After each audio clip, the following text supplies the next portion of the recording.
Chapter 4 जलवायु। पिछले 2 अध्याय में आप हमारे देश की स्थलाकृतियों एवं अपवह के बारे में पढ़ चुके हैं। किसी क्षेत्र में प्राकृतिक पर्यावरण को समझने के लिए आवश्यक 3 मूल तत्वों में से 2 तत्व यही है कि इस अध्याय में आप तीसरे तत्व अर्थात हमारे देश की वायुमंडलीय अवस्था के बारे में पढ़ेंगे। हम दिसंबर में ऊनी वस्त्रों क्यों पहनते हैं, अथवा मई का महीना गर्म एवं असुविधाजनक क्यों होता है, या जून एवं जुलाई में वर्षा क्यों होती है। इन सभी प्रश्नों के उत्तर आप भारत की जलवायु का अध्ययन करके जान सकते हैं।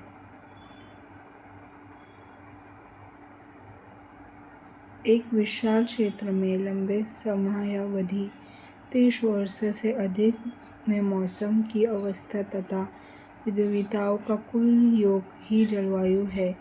मौसम एक विशेष समय में एक क्षेत्र में के वायुमंडल की अवस्था को बताता है। मौसम तथा जलवायु के तत्व जैसे तापमान, वायुमंडलीय दाब, पवन, आर्द्रता तथा वर्षण एक ही होता है। आपने अवश्य ध्यान दिया होगा कि मौसम की अवस्था प्रायः एक दिन में ही कई बार बदलती है, लेकिन फिर भी कुछ सप्ताह, महीना तक वायुमंडलीय अवस्था लगभग एक समान ही बनी रहती है। जैसे दिन गर्मी या ठंडे, हवादार या शांत आसमान, बादलों से घिरा या साफ तथा आर्द्र या शुष्क हो सकता है। महीने के औसत वायुमंडलीय अवस्था के आधार पर वर्षा को ग्रीष्म, शीत या वर्ष ऋतुओं में विभाजित किया गया है।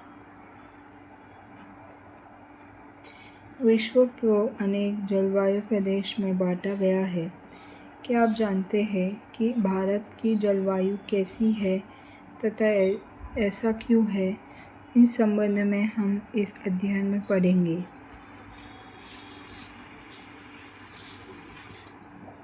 क्या आप जानते हैं मानसून शब्द में व्युत्पत्ति अरबी शब्द मौसमी से हुई है, जिसका शाब्दिक अर्थ है मौसम। मानसून का अर्थ एक वर्ष के दौरान वायु की दिशा में ऋतु के अनुसार परिवर्तन है।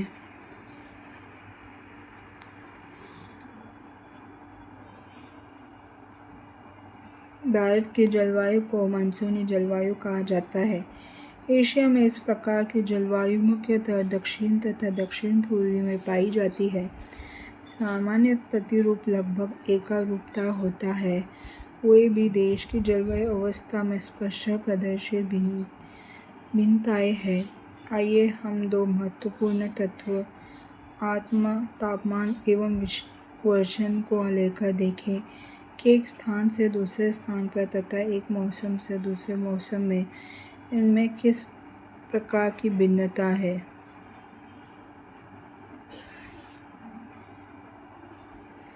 गर्मियों में राजस्थान के मरुस्थल में कुछ स्थानों का तापमान लगभग 50 डिग्री से तक पहुंच जाता है, जबकि जम्मू कश्मीर के पहलगाम में तापमान लगभग 20 डिग्री से रहता है। सर्दी की रात में जम्मू कश्मीर में द्रास का तापमान -45 डिग्री से तक हो सकता है, जबकि तिरुवनंतपुरम में यह 22 डिग्री से ही हो सकता है।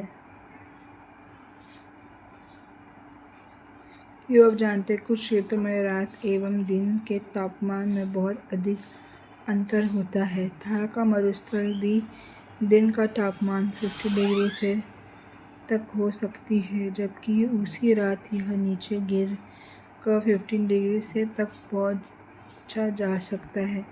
दूसरी ओर केरल या अंडमान एवं निकोबार में दिन तथा रात का तापमान लगभग समान ही रहता है। अब वर्षण की ओर ध्यान देवर्षण के रूप तथा प्रकार में ही नहीं बल्कि इसकी मात्रा एवं ऋतु के अनुसार वितरण में भी भिन्नता होती है। हिमालय में वर्षा अधिकतर हिम के रूप में होती है तथा देश के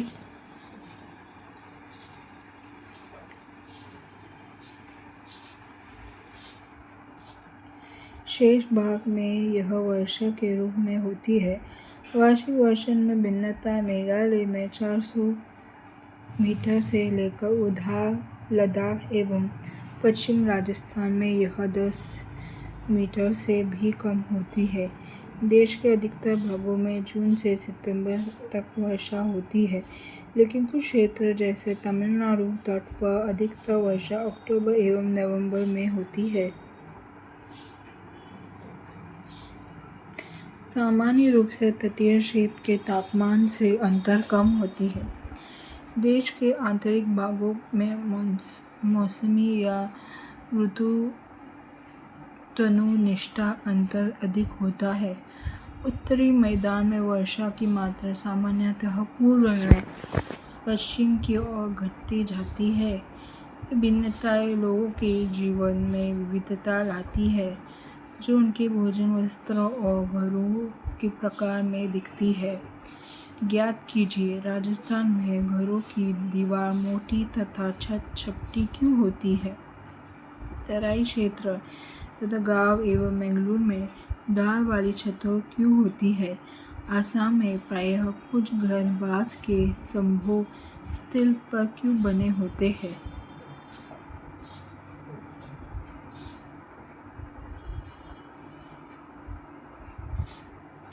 जलवायु नियंत्रण किसी भी क्षेत्र की जलवायु को नियंत्रित करने वाला 6 प्रमुख कारक है: अक्षांश, तुंगता, ऊंचाई, वायु दाब एवं पवन तंत्र, समुद्र से दूरी, महासागरीय धारा तथा उच्चवान लक्षण।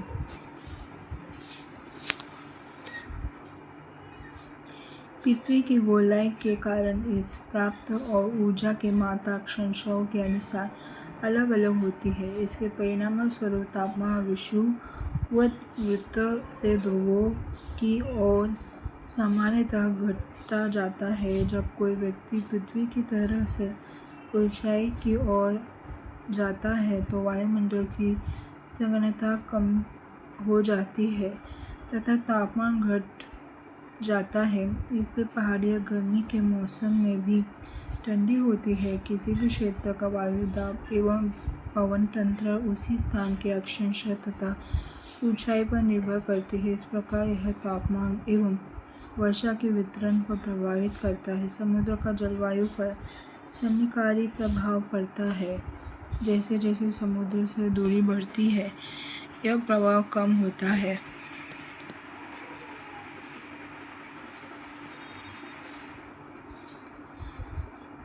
जाता है एवं लोग विषम मौसमी अवस्थाओं को महसूस करते हैं।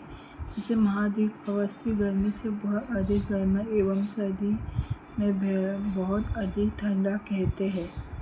महासागरीय धाराएं समुद्र से तट की ओर चलने वाली हवाओं के साथ तटीय क्षेत्रों की जलवायु को प्रभावित करती है। उदाहरण के लिए, कोई भी तटीय क्षेत्र जहाँ गर्म या ठंडी जलधारा बहती है और वायु की दिशा समुद्र से तट की ओर हो, तब वह तट गर्म या ठंडा हो जाएगा।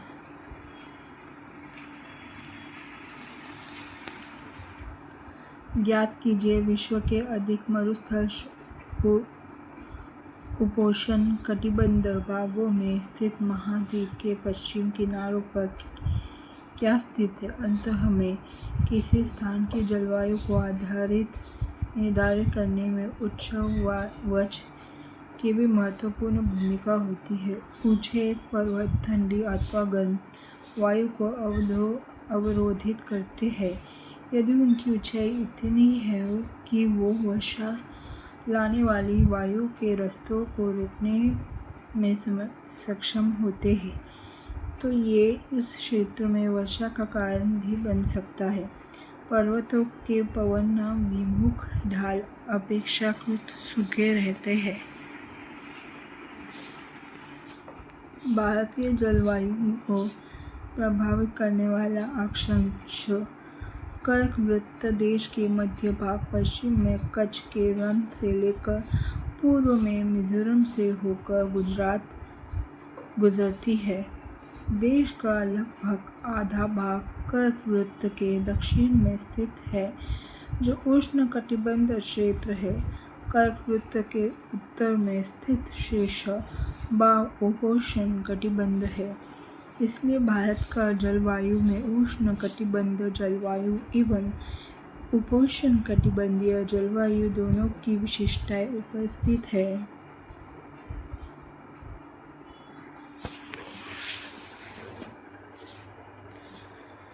ऊंचाई। भारत के उत्तर से हिमालय पर्वत में इसकी औसत ऊंचाई लगभग 6000 मीटर है। भारत का तटीय क्षेत्र भी विशाल है, जहाँ अधिकतम ऊंचाई लगभग 30 मीटर है। हिमालय मध्य एशिया से आने वाली ठंडी हवाओं को भारत उपमहाद्वीप में प्रवेश करने से रोकता है। इन्हीं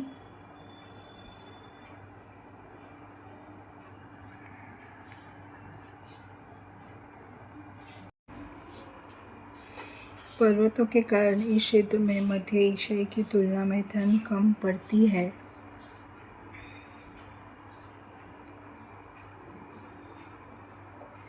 वायु दाब एवं पवन। भारत के जलवायु तथा संबंधित मौसम अवस्था निम्नलिखित वायुमंडलीय अवस्थितियों के संचालित होते हैं। वायु दाब एवं धरातल पवन, ऊपरी वायु परिसंरचना तथा पश्चिम चक्रवाती विक्षोभ एवं उष्णकटिबंधीय चक्रवात भर उत्तरी पूर्व व्यापारिक पवनों ट्रेड विंड्स वाले क्षेत्र में स्थित है।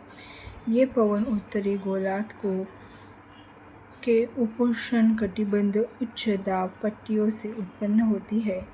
ये दक्षिण की ओर बहती कोरियाली बल के कारण दाहिनी ओर विक्षेपित होकर विषुववृत्तीय निम्न दाब होने वाले क्षेत्र की ओर बढ़ती है। सामान्यतः इन पवनों में नमी की मात्रा बहुत कम होती है, क्योंकि ये स्थलीय भागों पर उत्पन्न होती है एवं बहती है। इसलिए इन पवनों के द्वारा वर्षा कम या नहीं होती है। इस प्रकार भारत का शुष्क क्षेत्र होना चाहिए, लेकिन ऐसा नहीं। इसलिए देखो क्या कोरियाली बल पृथ्वी के घनन के कारण उत्पन्न आभासी बल का कोरियालिस बल कहते हैं। इस बल के कारण पवन उत्तरी गोलार्ध में दाहिनी ओर तथा दक्षिण गोलार्ध में बाईं ओर विक्षेपित हो जाता है। इसे फैरल का नियम भी कहा जाता है। भारत का वायु दाब एवं पवन तंत्र अद्वितीय है। शीत ऋतु में हिमालय के उत्तर में उच्च दाब होता है। इस क्षेत्र के ठंडी शुष्क हवाएं दक्षिण में निम्न दाब वाले महासागरीय क्षेत्र के ऊपर बहती है।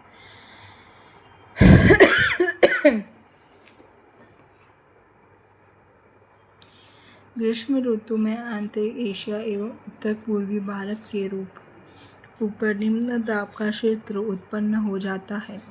इसके कारण गर्मी के दिनों में वायु की दिशा पूरी तरह से परिवर्तित हो जाती है।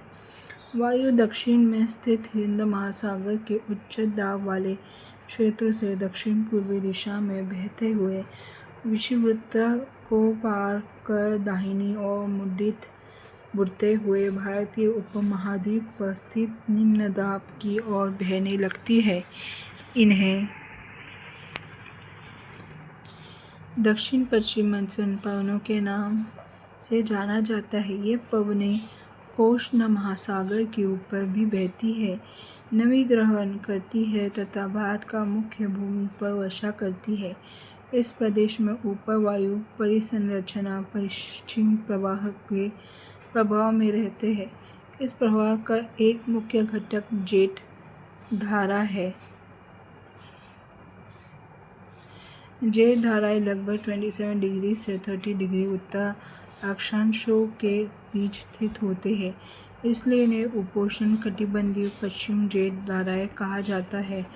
भारत में ये जेट धाराएं ग्रीष्म ऋतु को छोड़कर पूरे वर्ष हिमालय के जेट धारा ये एक संकरी पट्टी में स्थित क्षोभमंडल में अत्यधिक ऊंचाई 12,000 मीटर से अधिक वाले पश्चिम हवाएं होते हैं। इनकी गति गर्मी 110 किलोमीटर प्रति घंटा एवं सर्दी 184 किलोमीटर प्रति घंटा होती है। बहुत सी अलग अलग जेट धाराएं को पहचाना गया है। इनमें सबसे स्थित मध्य अक्षांशीय एवं उपोष्ण कटिबंधीय जेट धाराएं हैं। दक्षिण में प्रवाहित होता है। इसे पश्चिम प्रवाह के द्वारा देश के उत्तर एवं उत्तर पश्चिम भाग में पश्चिम चक्रवाती विक्षोभ आते हैं। गर्मियों में सूर्य की आभासी गति के साथ भी उपोष्ण कटिबंधीय पश्चिम जेट धारा हिमालय के उत्तर में चली जाती है। एक पूर्वी जेट धारा जिसे उपोष्ण कटिबंधीय पूर्वी जेट धारा कहा जाता है, गर्मी के महीने में प्रायः द्वीपीय भारत के ऊपर लगभग 14 डिग्री उत्तरी अक्षांश से प्रवाहित होते हैं। पश्चिम चक्रवाती विक्षोभ सर्दी के महीने में उत्पन्न होने वाला पश्चिम चक्रवातीय विक्षोभ भूमि मध्य सागर क्षेत्र में आने वाली पश्चिम प्रवाह के कारण होता है। वे प्रायः भारत के उत्तर एवं उत्तर पश्चिम क्षेत्रों को प्रभावित करते हैं। उष्ण कटिबंधीय चक्रवात मानसूनी महीनों के साथ साथ अक्टूबर एवं नवंबर के महीने में आते हैं तथा ये पूर्वी प्रवाहों के एक भाग होते हैं एवं देश के तटीय क्षेत्रों को प्रभावित करते हैं। क्या आप अपने आंध्र प्रदेश एवं उड़ीसा के तटों पर उनके द्वारा किया गया विनाश के बारे में पढ़ा या सुना है?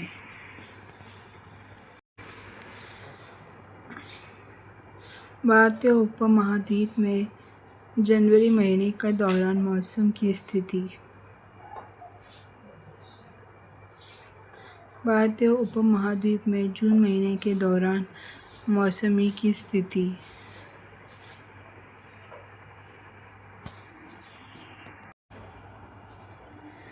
भारतीय मानसून। भारत के जलवायु मानसून पवनों से बहुत अधिक प्रभावित है। ऐतिहासिक काल में भारत आने वाले नाविकों ने सबसे पहले मानसून परिघटना पर ध्यान दिया था। पवन तंत्र की दिशा उलट जाने उत्क्रमण के कारण उन्हें लाभ हुआ, चूँकि उनके जहाज पवन के प्रवाह के दिशा पर निर्भर थे। अरबवासी जो व्यापारी की तरह भारत में आए थे, उन लोगों ने पवन तंत्र की इस मौसमी उत्क्रमण को मानसून का नाम दिया।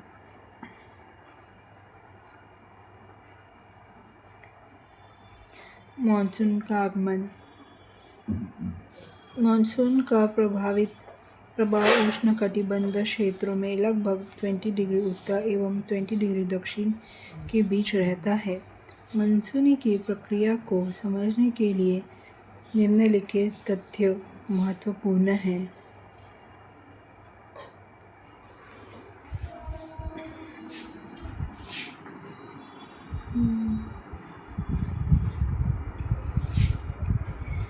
स्थल तथा जल के गर्म एवं ठंडे होने की विभेदी प्रक्रिया के कारण भारत के स्थल भाग पर निम्न दाब का क्षेत्र उत्पन्न होते हैं, जबकि इसके आसपास के समुद्र के लिए ऊपर उच्च दाब का क्षेत्र बनता है।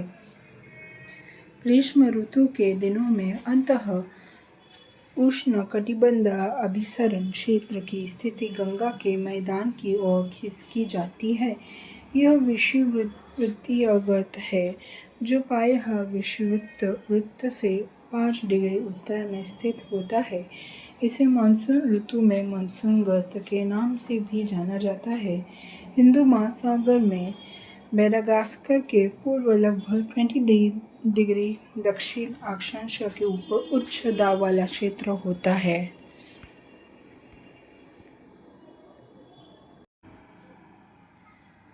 भारतीय मानसून भारत के जलवायु मानसूनी पवन से बहुत अधिक प्रभावित है। ऐतिहासिक काल में भारत आने वाला नाविकों ने सबसे पहले मानसून परिघटना पर ध्यान दिया था।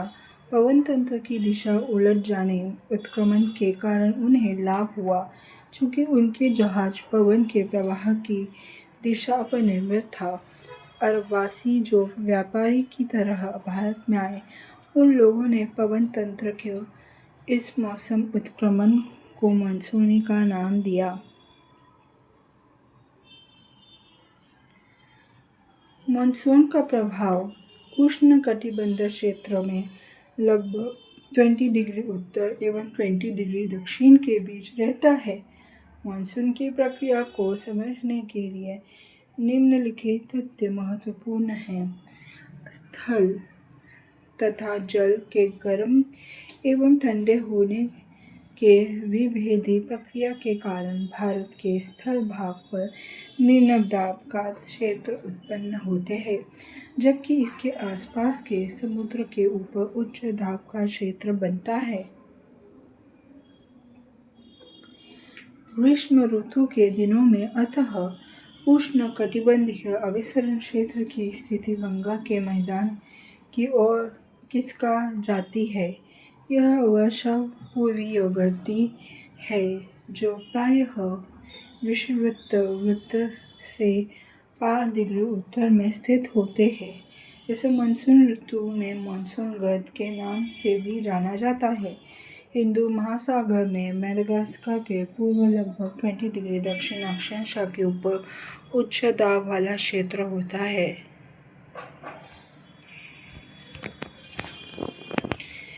इस उच्च दाब वाले क्षेत्र की स्थिति एवं तीव्रता भारतीय मानसून को प्रभावित करती है। ग्रीष्म ऋतु में तिब्बत का पठार बहुत अधिक गर्म हो जाता है, जिसके परिणामस्वरूप पठार के ऊपर समुद्र तल के लगभग 9 किलोमीटर की ऊंचाई पर तीव्र ऊर्ध्वाधर वायु धाराओं एवं उच्च दाब का निर्माण होता है। ग्रीष्म ऋतु में हिमालय के उत्तर पश्चिम जेट धाराओं का तथा भारतीय प्रायद्वीप के ऊपर उष्णकटिबंधीय पूर्व जेट धाराओं का प्रभाव होता है। अतः उष्णकटिबंधीय अभिसरण क्षेत्र ये विषुवतीय अक्षांशों में वस्तुतः गर्द एवं निम्न दाब का क्षेत्र होता है। यहीं पर उत्तर पूर्व एवं दक्षिण पूर्व व्यापारिक पवनों आसपास में मिलती है। यह अभिसरण क्षेत्र विषुवत वृत्त के लगभग समांतर होता है, लेकिन सूर्य की आभासी गति के साथ साथ यह या उत्तर या दक्षिण की ओर खिसकता है। इसको अतिरिक्त दक्षिण महासागर के ऊपर दाब की अवस्थाओं में परिवर्तन भी मानसून को प्रभावित करता है। सामान्य जब दक्षिण प्रशांत महासागर के उष्णकटिबंधीय पूर्वी भाग में उच्च दाब होता है, तब हिंदी महासागर के उष्णकटिबंधीय पूर्वी भाग में निम्न दाब होता है। लेकिन कुछ विशेष वर्षा में वायु दाब की स्थिति विपरीत हो जाती है तथा पूर्वी प्रशांत महासागर के ऊपर हिंद महासागर की तुलना में निम्न दाब का क्षेत्र बन जाता है। दाब की अवस्था में इस न्यूनकालिक परिवर्तन को दक्षिण दोलन के नाम से जाना जाता है।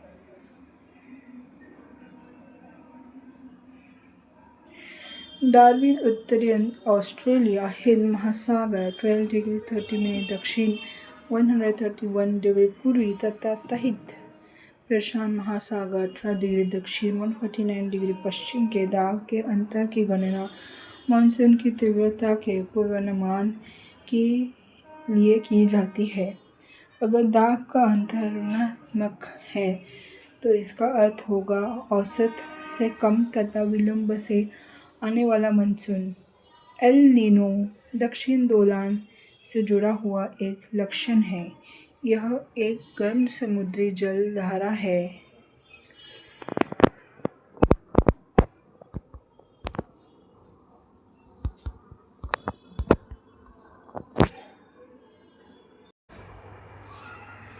एल नीनो दक्षिण दोलन से जुड़ा हुआ एक लक्षण है। यह एक गर्म समुद्री जल धारा है।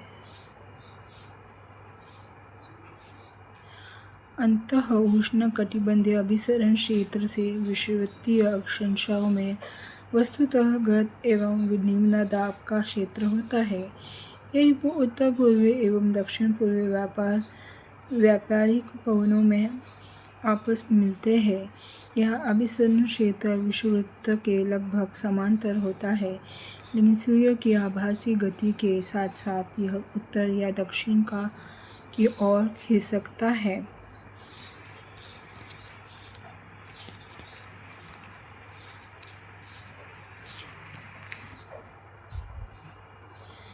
जो पेरू की ठंडी धारा के स्थान पर प्रत्येक 2 से या 5 वर्ष के अंतराल में पेरू तट से होकर बहती है। दाब की अवस्था में परिवर्तन को संबंध एल नीनो से है। इसलिए इस परिघटना को एनसो एल नीनो दक्षिण दोलन कहा जाता है। एल नीनो ठंडी पेरू जलधारा के स्थान पर अस्थायी तौर पर गर्म जलधारा के विकास को एल नीनो का नाम दिया गया है। एल नीनो स्पेनिश शब्द है जिसका अर्थ होता है बच्चा तथा जो कि बेबी क्राइस्ट को व्यक्त करता है, क्योंकि यह धारा क्रिसमस के समय बहना शुरू करती है। एल नीनो की उपस्थिति समुद्र की सतह के तापमान को बढ़ा देती है तथा उस क्षेत्र में व्यापारिक पवनों को शीतलता कर देती है। मानसून का आगमन एवं वापसी। व्यापारी पवनों के विपरीत मानसून पवनें नियमित नहीं हैं, लेकिन ये स्पंदमान प्रकृति की होती है। उष्णकटिबंध समुद्र के ऊपर पवनों को दौरान ये विभिन्न वायुमंडलीय अवस्थाओं से प्रभावित होती है। मानसून का समय जून के आरंभ से लेकर मध्य सितंबर तक 100 से 120 दिन के बीच होते हैं। इसके आगमन के समय सामान्य वर्ष में अचानक वृद्धि हो जाती है तथा लगातार कई दिनों तक यह जारी रहती है। इसे मानसून प्रस्फोट फटना कहते हैं तथा इसे मानसून पूर्व बौछारों में पृथक किया जा सकता है। इस मानसून पूर्व बौछारों से पृथक किया जा सकता है। सामान्यतः जून के प्रथम सप्ताह में मानसून भारतीय प्रायद्वीप के दक्षिण छोर से प्रवेश करता है। इसके बाद ये दोनों भागों में बढ़ जाता है। अरब सागर शाखा एवं बंगाल की खाड़ी शाखा। अरब सागर शाखा लगभग उस 10 दिन बाद 10 जून के आसपास मुंबई पहुंचती है। यह तक तीव्र प्रगति है। बंगाल की खाड़ी शाखा की तीव्रता से आगे की ओर बढ़ती है तथा जून की प्रथम सप्ताह में आसाम पहुंच जाती है। उच्च पर्वतीय के कारण मानसून पवनों में पश्चिम में गंगा के मैदान की ओर मुड़ जाती है। मध्य जून तक अरब सागर शाखा सौराष्ट्र कच्छ एवं देश के मध्य भागों में पहुंच जाती है। अरब सागर शाखा एवं बंगाल की खाड़ी शाखा दोनों गंगा के मैदान के उत्तर पश्चिम भाग में आपस में मिल जाती है। दिल्ली में सामान्यतः मानसूनी वर्षा बंगाल की खाड़ी शाखा से जून के अंतिम सप्ताह में लगभग 29 जून तक होती है। जुलाई के प्रथम सप्ताह तक मानसूनी पश्चिम उत्तर प्रदेश, पंजाब, हरियाणा तथा पूर्वी राजस्थान में पहुंच जाता है। मध्य जुलाई तक मानसून हिमाचल प्रदेश एवं देश के शेष हिस्से में पहुंच जाता है। मानसून की वापसी अपेक्षाकृत एक क्रियात्मक प्रक्रिया है जो भारत के उत्तर पश्चिम राज्यों से सितंबर से प्रारंभ हो जाता है। मध्य अक्टूबर तक मानसून प्रायद्वीप के उत्तर भाग से पूरी तरह से पीछे हट जाता है। प्रायद्वीप के दक्षिण आधे भाग में वापसी की गति तीव्र होती है। दिसंबर के प्रारंभ तक देश के शेष भाग से मानसून की वापसी हो जाती है। द्वीपों पर मानसून की सबसे पहले वर्षा होती है। यह क्रमशः दक्षिण से उत्तर की ओर अप्रैल सप्ताह से लेकर मई के प्रथम सप्ताह तक होती है। मानसून की वापसी भी क्रमशः दिसंबर के प्रथम सप्ताह से जनवरी के प्रथम सप्ताह तक उत्तर से दक्षिण की ओर होती है। इस समय देश का शेष भाग शीत ऋतु के प्रभाव में होती है। मानसून जलवायु की विशेषताएं एक विशिष्ट मौसमी प्रतिरूप होता है। एक ऋतु के दूसरे ऋतु में मौसम की अवस्था में बहुत अधिक परिवर्तन होता है। विशेषकर देश के आंतरिक भागों में ये परिवर्तन अधिक मात्रा में परिलक्षित होता है। तटीय क्षेत्रों के तापमान में बहुत अधिक भिन्नता नहीं होती है।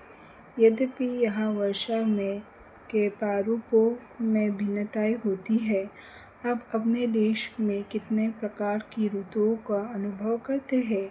भारत में मुख्यतः 4 ऋतुओं को पहचाना जा सकता है।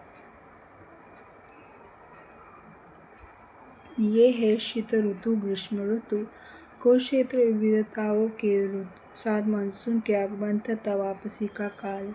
शीत ऋतु उत्तरी भारत के शीत ऋतु मध्य नवंबर के आरंभ होकर फरवरी तक रहती है। भारत के उत्तरी भाग में मानसून का आगमन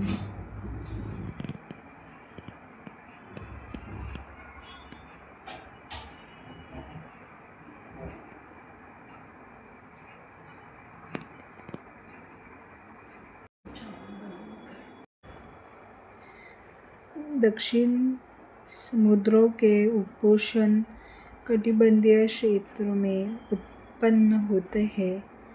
चूँकि ये पवन गर्मी महासागर के ऊपर से होकर गुजरती है, इसलिए ये अपने साथ इसी महाद्वीप में बहुत अधिक मात्रा में नमी लाती है। ये पवनें तीव्र होती है तथा 30 किलोमीटर प्रति घंटे के औसत वेग से चलती है। तो उत्तर पूर्व भाग को छोड़कर ये मानसून पवनों देश के शेष भाग में लगभग 1 महीने में पहुंच जाती है।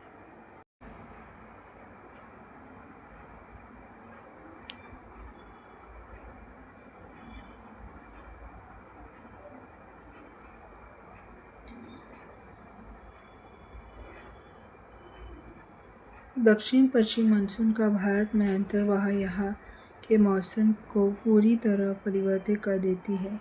मौसम के प्रारंभ में पश्चिम घाट के पर्वतमुखी भागों में भारी वर्षा लगभग 250 मीटर से अधिक होती है। दक्कन का पठार एवं मध्य प्रदेश के कुछ भाग में भी वर्षा होती है। यद्यपि ये क्षेत्र वृष्टि छाया क्षेत्र में आते हैं। इस मौसम की अधिकतर वर्षा देश के उत्तर पूर्वी भागों में होती है।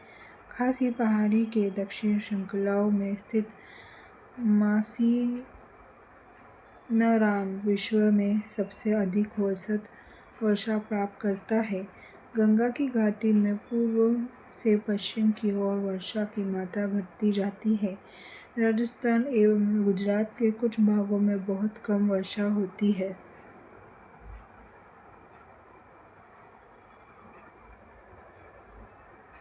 मानसून में संबंधित एक अन्य परिघटना है वर्षा में विराम। इस प्रकार इसमें आर्द्र एवं शुष्क दोनों तरह के अंतराल होते हैं। दूसरे शब्दों में मानसूनी वर्षा एक समय में कुछ दिनों तक ही होता है। इनमें वर्षा रहित अंतराल भी होते हैं। मानसून में आने वाले ये विराम मानसूनी गर्त की गति से संबंधित होते हैं। विभिन्न कारणों में से गर्त गति एवं इसको अक्ष उत्तर या दक्षिण की ओर खिसकता रहता है, जिसके कारण वर्षा का स्थानिक वितरण सुनिश्चित होता है। जब मानसून के गर्त का अक्ष मैदान के ऊपर होता है तब इन भागों में वर्षा अच्छी होती है। दूसरी ओर जब अक्ष हिमालय के समीप जल जाता है तब मैदान में लंबे समय तक शुष्क अवस्था रहती है तथा हिमालय की नदियों के पर्वतीय जलग्रहण क्षेत्रों में विस्तृत वर्षा होती है। इस भारी वर्षा के कारण मैदानी क्षेत्रों में विनाशकारी बाढ़ें आती है एवं जान एवं माल की भारी क्षति होती है। उष्णकटिबंधीय निम्न दाब की तीव्रता एवं आवृत्ति में मानसूनी वर्षा की मात्रा एवं समय को आधारित करती है। यह निम्न दाब का क्षेत्र बंगाल की खाड़ी के ऊपर बनता है तथा मुख्य स्थलीय भाग के ऊपर पार कर जाता है। यह गर्त निम्न दाब के मानसूनी गर्त के अक्ष के अनुसार होता है। मानसून को इसकी अनिश्चित के लिए जाना जाता है। शुष्क एवं आर्द्र स्थानों की तीव्रता, आवृत्ति एवं समय काल में भिन्नता होती है। इसके कारण यदि एक भाग में बाढ़ आती है तो दूसरे भाग में सूखे पड़ते हैं।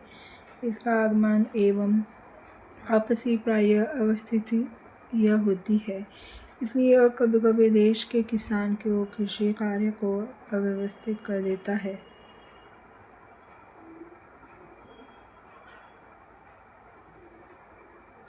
मानसून की वापसी, परिवर्तनीय मौसम। अक्टूबर नवंबर के दौरान दक्षिण की तरफ सूर्य के आभासी गति के कारण मानसूनी गर्त का निम्न दाब वाला गर्त उत्तरी मैदान के ऊपर शीतलता हो जाता है। धीरे धीरे उच्च दाब प्रणाली इसका स्थान ले लेती है। दक्षिण पश्चिम मानसूनी शीतलता हो जाती है तथा धीरे धीरे पीछे की ओर हटने लगते हैं। अक्टूबर के प्रारंभ में मानसून पवनों उत्तर के मैदान से हट जाता है।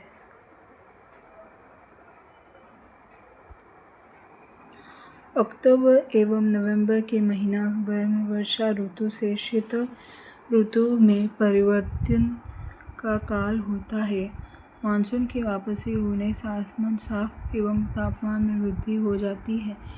दिन का तापमान उच्च होता है जबकि रात में ठंडी एवं सुहावनी होती है। स्थल भी आर्द्र होती है। उच्च तापमान एवं आर्द्रता वाली अवस्था के कारण दिन का मौसम असह्य हो जाता है। इसे सामान्यतः क्वार की उमस के नाम से जाने जाता है। अक्टूबर का उत्तरार्ध में विशेषकर उत्तरी भारत में तापमान तेजी से गिरने लगता है। आप जानते हैं मासीनाराम विश्व में सबसे अधिक वर्षा वाला क्षेत्र है तथा स्टॉलैगमाइट व स्टैलेलाइट गुफाओं स्टैलेमाइट और स्टैलेलाइट गुफाओं के लिए प्रसिद्ध है। नवंबर के प्रारंभ में उत्तर पश्चिम भारत के ऊपर निम्न दाब वाली अवस्था बंगाल की खाड़ी पर स्थानांतरित हो जाती है। यह स्थानांतरण चक्रवाती निम्न दाब से संबंधित होते हैं जो कि अंडमान सागर के ऊपर उत्पन्न होते हैं। ये चक्रवात सामान्यतः भारत के पूर्वी तट को पार करते हैं जिनके कारण व्यापक एवं भारी वर्षा होती है। ये उष्णकटिबंधीय चक्रवात प्रायः विनाशकारी होती है।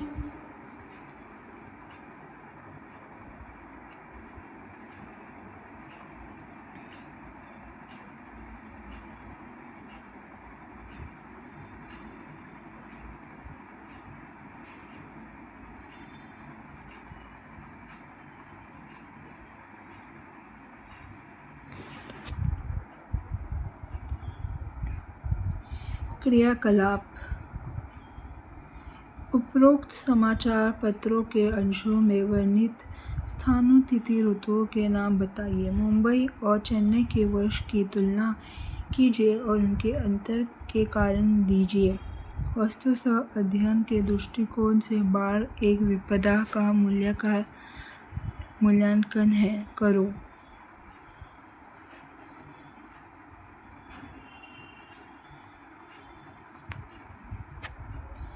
गोदावरी, कृष्णा एवं कावेरी नदियों के संघन आबादी वाले डेल्टा प्रदेश में अक्सर चक्रवात आते हैं, जिसके कारण बड़े पैमाने पर जाने एवं माल की क्षति होती है। कभी कभी ये चक्रवात उड़ीसा, पश्चिम बंगाल एवं बांग्लादेश के तटीय क्षेत्र में भी पहुंच जाता है। कोरोमंडल तट पर अधिकतर वर्षा इन्हीं चक्रवात तथा अवदाबों से होती है।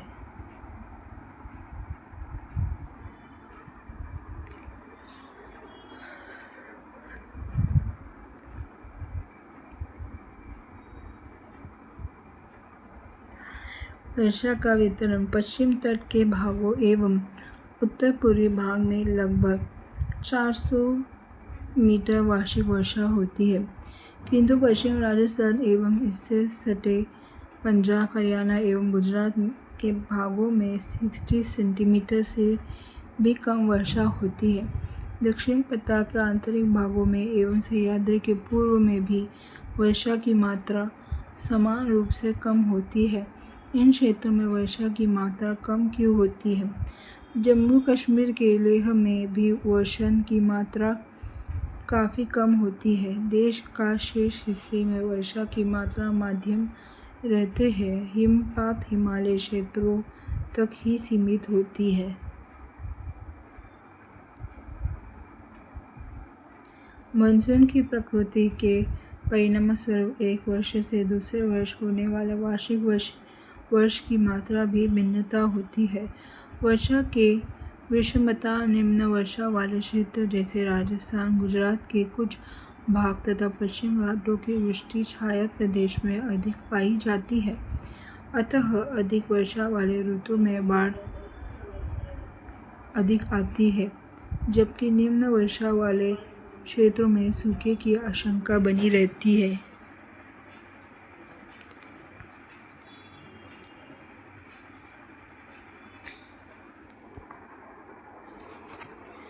मानसून एकता करीब परिचायक। आप पहले ही पढ़ चुके हैं कि हिमालय अत्यंत ठंडी पवनों से भारतीय उपमहाद्वीप की रक्षा करता है। इसके कारण अपेक्षाकृत उच्च अक्षांशों के बावजूद उत्तरी भारत में निरंतर उच्च तापमान बना रहता है। इसी प्रकार प्रायः द्वीपीय पट्टा में तीनों ओर से समुद्र में के प्रभाव के कारण न तो अधिक गर्मी पड़ती है और न अधिक सर्दी।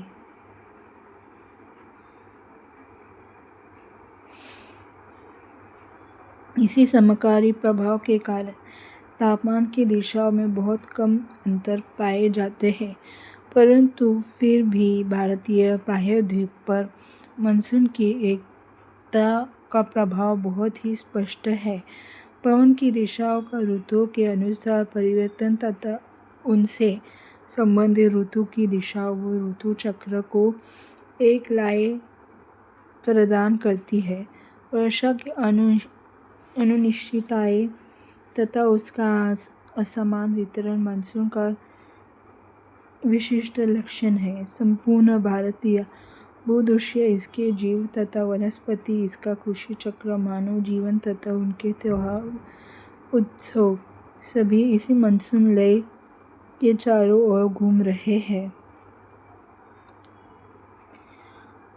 उत्तर से दक्षिण तथा पूर्व में पश्चिम तक संपूर्ण भारतवासी प्रतिवर्ष मानसून के आगमन की प्रतीक्षा करते हैं। ये मानसूनी पवनें हमें जल प्रदान कर कृषि की प्रक्रिया में तेजी लाती है एवं संपूर्ण देश के एक सूत्र से बांधता है। नदी घाटियों जो इन जलों का संवहन करती है, उन्हें भी एक नदी घाटी इकाई का नाम दिया जाता है।